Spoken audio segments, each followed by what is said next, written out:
The email arrived at 6:47 a.m., 3 weeks before my wedding. Subject line: family discussion. Important. I opened it with coffee in one hand, my dress-fitting receipt in the other.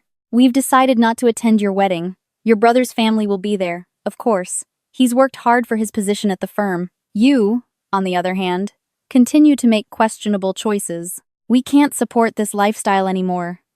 A restaurant? Really? We didn't raise you to flip burgers for a living. This is embarrassing for the whole family. Maybe when you get a real job, we can reconsider. Love, Mom and Dad. I read it 3 times. The coffee went cold in my hand. The fitting receipt slipped to the floor. I picked it up slowly, smoothed it flat, and typed back. Understood. Enjoy the weekend. Professional, clean, empty enough to hide the crack forming somewhere deep in my chest. My fiancé David found me staring at my phone an hour later. What's wrong? He asked. I showed him the email without a word. He read it twice, jaw tightening. They're not coming to our wedding? Apparently not, I said. Your restaurant isn't real enough. He set the phone down carefully, like it might explode. Then we don't need them there. But we both knew it wasn't that simple. You don't just stop wanting your parents at your wedding because they decide you're not worth showing up for.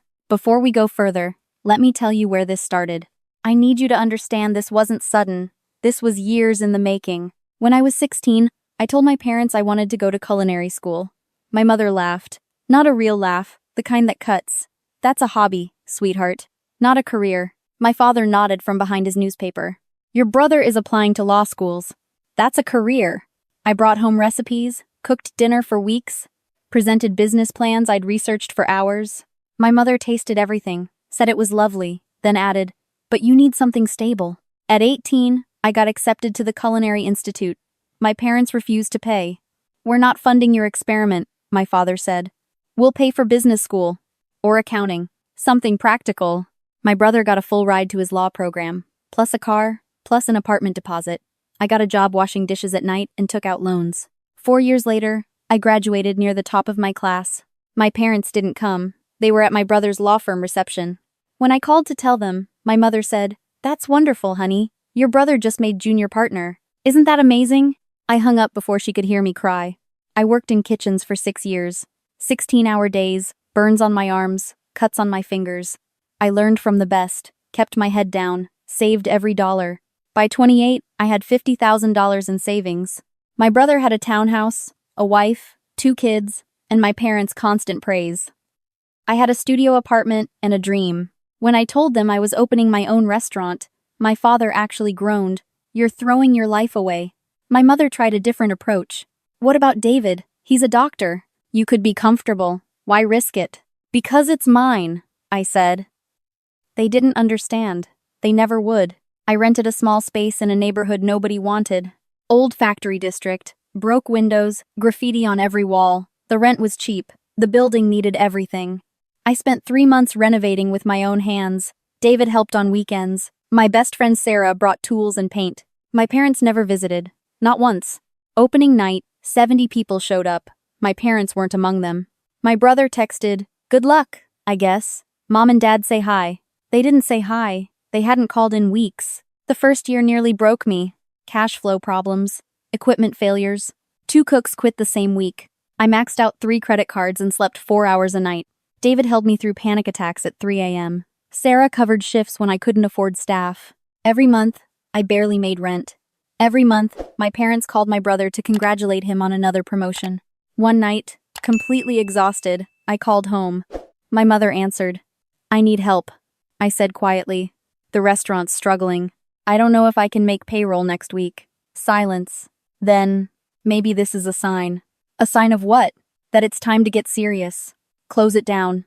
David's doing well. You could stay home, start a family. This restaurant thing was always a long shot. I felt something inside me go very still. "I'm not asking for your approval. I'm asking for help." My father took the phone. "We told you this would happen. We're not bailing out bad decisions. You paid for Daniel's car," I said. "His apartment, his wedding. That was different. He was building something real. So am I." "No," my father said, voice sharp. "You're playing restaurant. When you're ready to grow up, call us back." They hung up. I sat in the dark, surrounded by unpaid invoices. Then I called the only person who'd ever believed in me. My grandmother. My father's mother. She was 83, lived alone, and answered on the first ring. "What's wrong, baby?" she asked immediately. I told her everything. She listened without interrupting. When I finished, she said 5 words that saved me. "How much do you need?" She wired $30,000 the next morning. "From your grandfather's life insurance," she explained. "He always said invest in people who work. You work harder than anyone I know." I cried for an hour. Then I paid my staff, my vendors, my rent. The restaurant survived another month. Then another. Slowly, painfully, things stabilized. My grandmother visited every Sunday, sat at the corner table, ordered whatever I cooked, talked to every customer. She told people, "My granddaughter owns this place. Isn't she something?" My parents never mentioned her visits. They never mentioned the restaurant at all, unless it was to ask when I'd come to my senses. 2 years in, everything changed. A food critic came unannounced, ordered 7 dishes, left without a word. The review published 3 days later, 4 stars. A hidden gem in an unlikely neighborhood. Chef's vision is clear, execution flawless. This is the future of American dining. The phone started ringing, reservations filled weeks ahead. We expanded hours, hired more staff. Money stopped being a daily panic and became a manageable stress. My parents saw the review. My mother called, voice bright. "We saw your little write-up. That's exciting." "It's not little," I said. "It's the Times." "Well, sure. Anyway, your brother's firm is expanding. He's getting an office." I hung up before she could finish. Year 3, we won Best New Restaurant from the Culinary Foundation. The award came with $25,000 in national press. Reservations backed up 3 months. We raised prices, hired a sommelier, redesigned the dining room. Revenue tripled. My grandmother cried when I showed her the plaque. My parents sent a card that said, "Congratulations on your success," like I'd won a raffle. That's when I met David's parents properly. They flew in from Seattle, ate at the restaurant, embraced me afterward. "You're extraordinary," his mother said. "We're so proud to welcome you to the family." I realized I'd been crying. These people, who barely knew me, offered more warmth in one evening than my own parents had in a decade. David proposed 6 months later. Simple, perfect, exactly right. We planned a small wedding. 50 people, garden venue, late afternoon in June. I sent the invitation to my parents with a handwritten note. "I hope you'll be there. It would mean everything." They didn't RSVP for 3 weeks. When they did, it was that email, the one that said I wasn't worth showing up for. I'll tell you what happened next. But first, I need to ask. If this were your family, what would you do? Would you beg them to reconsider? Or would you let them make their choice and live with it? Think about it. I didn't respond to their email again. David wanted to call them, demand they reconsider. I stopped him. "They made their choice," I said. "Now I make mine." We hired a photographer, confirmed the caterer, finalized the guest list. 48 people, everyone who mattered, everyone who'd shown up when it counted. The week before the wedding, I got 3 calls from my brother. I didn't answer. He left voicemails. "Mom and Dad are upset. You should apologize. This is childish. They're your parents." I deleted each one without listening to the end. 2 days before the wedding, my grandmother called. "Your parents asked me to talk to you," she said. "They want to come." "What changed?" I asked. "Your brother told them about the restaurant's revenue." "Of course. What did you tell them?" She laughed, dry and sharp. "I told them they had their chance. You begged once. That was enough." The wedding was perfect. Sunset light, garden flowers, food we'd chosen together. David's parents cried. My best friend Sarah officiated. My grandmother sat front row, wearing purple and smiling like sunrise. The 48 people who came brought joy, not obligation. Nobody mentioned who was missing. We didn't need to. The photos went up online that night. Not because we wanted to prove anything, because we were happy. Within an hour, they'd been shared 50 times. By morning, 200. Everyone we knew saw them. Everyone my parents knew saw them. Everyone my brother worked with saw them. Beautiful venue, beautiful people, beautiful absence of the ones who chose not to show. Monday morning, my phone exploded. Texts from cousins, calls from family friends. "Where were your parents? Why wasn't Daniel there?" I answered honestly. They didn't want to come. The reactions ranged from shocked to disgusted. My mother's book club called her out publicly online. My father's business partner sent me a private message. "I'm sorry. You deserved better." Tuesday afternoon, my mother called. I let it ring. She called again, and again. I answered on the fourth try. What? How could you humiliate us like this? No hello, no apology. Straight to accusation. I didn't humiliate you, I said calmly. You chose not to come. People noticed. You posted those photos to embarrass us. I posted my wedding photos because I got married. You weren't there because you didn't want to be. My father took the phone. This is unacceptable. You're making us look like monsters. You are monsters, I said, and the words came easier than I expected. You didn't come to my wedding because my job embarrassed you. You said it to my face. We thought you'd postpone, my mother said in the background. Wait until you had something stable. I do have something stable, I said. A successful business. A husband who loves me. A life I built without you. Silence. Then my father's voice, quieter. How successful? There it was. Excuse me? Your brother mentioned the restaurant's doing well. How well? I laughed. Couldn't help it. That's what you want to know? How much I make? We're your parents, my mother said. We supported you growing up. We deserve to know. Supported me? I asked. You refused to pay for school. You called my restaurant a hobby. You skipped my wedding. We've made mistakes, my father admitted. But you're our daughter. Family helps family. You want money, I said. Not a question. My father cleared his throat. Your brother's firm is having trouble. He could use a loan. Just until things stabilize. How much? 50,000, maybe 75. You can afford it, can't you? The restaurant's doing well? I pulled up my business account on my laptop, looked at the number, thought about every hour I'd worked, every burn, every panic attack, every night I'd cried over invoices. Thought about my grandmother wiring money without hesitation. Thought about the email 3 weeks ago. I can afford it, I said. Then you'll help? My mother asked, hope bleeding into her voice. No, I said. The word landed clean. What? No. I won't give Daniel money. I won't give you money. I won't give you anything. But you just said I can afford it. I didn't say I would do it. My grandmother's voice came from my kitchen doorway. She'd let herself in with her key. Was standing there in her purple coat. Smiling. She raised her coffee mug in a silent toast. I kept talking. You taught me something important, I told my parents. You taught me that family is about choices, not blood. You chose not to support me, not to believe in me, not to show up for me. So now I'm choosing not to support you. That's cruel, my mother said.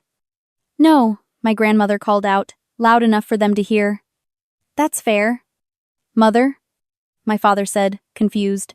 Hi, sweetheart, Grandma said, walking closer. I'm here, at your granddaughter's house, the one you didn't visit, where she's building a beautiful life without you. You knew about this? My father demanded. I've known everything, Grandma said. I've been there. Sunday dinners, award ceremonies, the wedding you skipped. Where were you? The line went quiet. Then my mother, voice shaking. We made a mistake. We see that now. But she's punishing us. She's protecting herself, Grandma corrected. There's a difference. We're her parents, my father said. We have rights. Rights? I asked. To what? My money? My business? My wedding you didn't want to attend? To respect, he said. Respect is earned, I replied. You haven't earned it in a decade. What happened next was the hardest thing I've ever said. Harder than hanging up on them that first time. Harder than opening the restaurant. Harder than anything. Here are my terms, I said. If you want any relationship with me, here's what needs to happen. First, therapy. Both of you. Individual and together. I want proof you're going. Second, a written apology. Specific. No mistakes were made language. I want you to name what you did and why it was wrong. Third, no contact with me for 6 months while you do that work. Fourth, no demands, no loans, no expectations. When the 6 months are up, we can talk. Maybe, if I decide I'm ready. That's absurd, my father said. Those are my terms, I repeated. Take them or leave them. What if we don't agree? My mother asked. Then this is goodbye, I said. Permanently. You'd cut us off? You cut me off years ago, I said. You just didn't call it that. The call ended without resolution. They didn't agree. They didn't apologize. They hung up angry. I sat at my kitchen table with my grandmother, who squeezed my hand. Proud of you, she said. That was brave. I don't feel brave, I admitted. I feel tired. Brave people usually do, she said. 3 weeks later, I received a letter. My mother's handwriting. 4 pages, front and back. I almost threw it away. Grandma stopped me. Read it, she said. You don't have to respond, but read it. So I did. It started with excuses, deflections. We did our best. You were difficult. We didn't understand. But by page 3, something shifted. We were wrong, my mother wrote. We compared you to your brother constantly. We valued his choices because they matched our expectations. We dismissed yours because they scared us. We didn't show up for you. We didn't celebrate you. We failed you. I don't know if you'll ever forgive us, but I'm sorry. Truly, deeply sorry. My father's letter came 2 days later, shorter, stiffer, but genuine. I was afraid, he wrote. Afraid you'd fail, and I'd have to watch. Afraid you'd struggle, and I couldn't fix it. Instead of supporting you, I criticized you. Instead of trusting you, I doubted you. You proved me wrong. You proved us all wrong. I'm sorry. I didn't respond immediately. I sat with those letters for days, showed them to David, to Sarah, to Grandma. What do you think? I asked each of them. David said, It's up to you. Sarah said, Don't rush. Grandma said, They're trying. That's something. So I waited. I let the words settle. I let my anger cool. And then, 5 weeks after my wedding, I sent an email. Short, clear. I received your letters. Thank you for writing them. I'm not ready to talk yet, but I'll let you know when I am. Until then, please respect my space. They did. For 3 months, silence. No calls, no emails, no pressure. I heard from my brother once, asking if I'd reconsider helping with his finances. I said no. He hung up. We haven't spoken since. In that silence, my restaurant opened a second location. We won another award. David and I bought a house. Life continued, fuller and quieter without the constant weight of their disappointment. 6 months after the wedding, I invited my parents to the restaurant. Neutral ground. Dinner. Just the 3 of us. They came dressed up, nervous. My mother cried when she walked in. It's beautiful, she said. You built this. I did, I agreed. We sat at the corner table, the one Grandma claimed every Sunday. I ordered for them. Dishes I'd perfected over years. They ate slowly, carefully. My father looked up halfway through. This is incredible, he said quietly. You're incredibly talented. I know, I said. Not arrogant, just honest. We talked for 2 hours. They asked about the business, about David, about the wedding they missed. I answered honestly, without softening anything. It hurt, I told them. It still hurts. I know, my mother said. We can't take it back. No, I agreed. You can't. Can we move forward? My father asked. I considered that, looked at them, really looked. Saw people who'd shrunk somehow, who'd realized too late what they'd lost. Maybe, I said. But things are different now. How different? My mother asked. I don't need your approval anymore, I said. I don't need your pride or your support. Those would be nice. But I don't need them. I built this without you.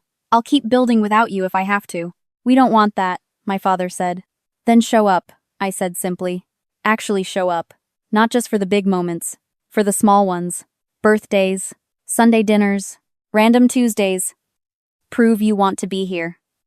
We do, my mother said. Then do it, I replied. They're trying now. It's slow, imperfect, sometimes painful. They came to Grandma's 84th birthday. They visited the new restaurant location.